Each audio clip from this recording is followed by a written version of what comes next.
So this is the electronic workshop. We're going to do some soldering.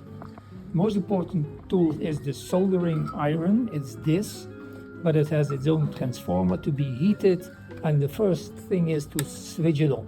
You see, it has a temperature control, and the ideal temperature is 370 degrees. So now it's heating up, and then it will stabilize at 370 degrees because I adjusted it with these buttons. If the soldering job takes somewhat longer and you are not active, then the soldering iron will switch off. So then the trick is to just hit this button and it will heat again. You can easily see it's supposed to be around 370 degrees. So if it's like 100, you have been doing something else, you have to reactivate. For soldering, it's important to have good light. So the components tend to get smaller and people's eyes are getting old. So here we see some tool. This is the soldering iron. It's hot, so don't touch. It has this positioner, and here we have a sponge. And the trick is the sponge should be wet. So now we're going to wet the sponge. And we can use that to clean the iron, which we should do every now and then, even when the iron is hot. This copper mesh is an alternative for cleaning the iron. So now the tip is nice. The tip should be shiny, silver colored, because essentially it's metal, which we see here on the tip. What do we need for soldering? There is this metal which is called tin, should be special soldering tin, and we need a lot of that. Now the real soldering starts. So this is a component, a switch. Let's suppose I want to connect some wire, like a white wire or a black wire, to this switch. By way of example, we're going to try and solder wires to this component, which is a switch. Like we have some wires. Here there is a wire which will be connected to this pin, say. But it's also possible to solder other components, like this is a yellow LED. It can also be soldered. We also have this tool for cutting the wires, like this. And we have this, we call it a strip tang, but I'm not sure whether that's good English. And it's used for getting rid of some insulation. So now with this, you can see that the white insulation is gone, and now we have like 5 millimeters of copper. Before soldering, I always rotate this a little bit, so now we have no loose copper hairs which are sticking out, which otherwise would make shortcuts.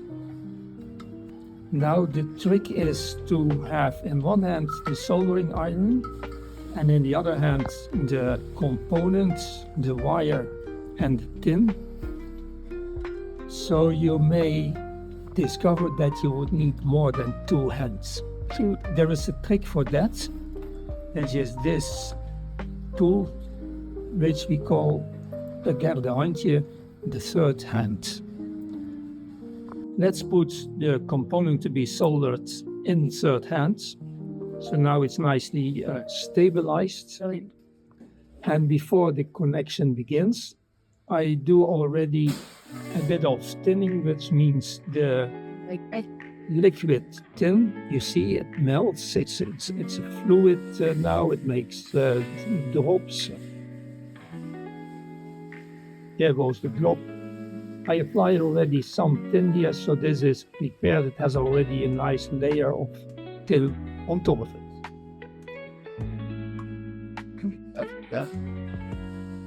Now I'm going to apply some tin already to the copper wire. A thin layer, so it will solder well. And all the tin which is superfluous, I remove it from the soldering, like tipping the ashes from an old school cigar. Now we are lucky because this component has a little hole in its connection pin, so I can put this wire into this hole. If I'm lucky, it stays there. Otherwise, I bend it a little bit. And now we are ready for soldering it. Now you bring three things together. The two pieces to be soldered and the tin. Actually, there are four. We also have a soldering iron. Now we feed some more tin and we put away the tin and the soldering iron at the same time. Now we have a connection. Here we have another tool. It's for desoldering. Essentially, it's a kind of air pump. So if I push the button, it shoots and there is a sudden vacuum here which sucks in everything, the air, even the fluid metal. So let's suppose that we have far too much tin. Let's say there is a big bubble here. I will make a big bubble of fluid metal here. It's far too much. We don't want it. I want to get rid of it. Now we will suck it in this. And you see, now it's gone. It's in here and the hole is empty again. Of course, the switch is not much use if there is only one wire connected. So let's take another one, a black one. A bit of rotation.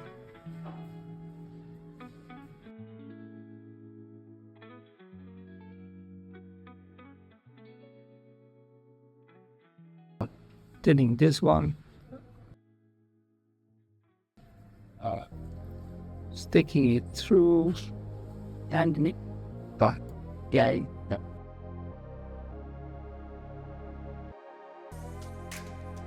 So now you can take away the components and it.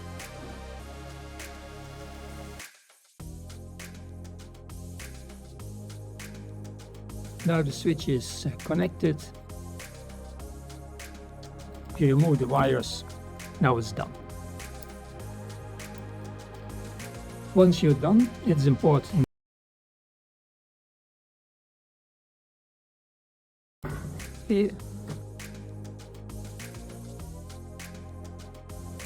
even the light.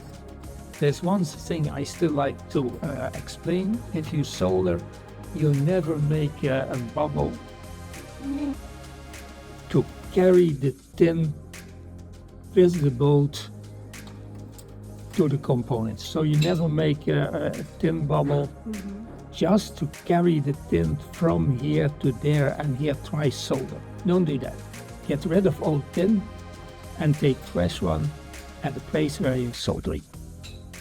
Because there is some melting material in here which only works when it's fresh, and once you carry the metal around, it will not flow nicely anymore.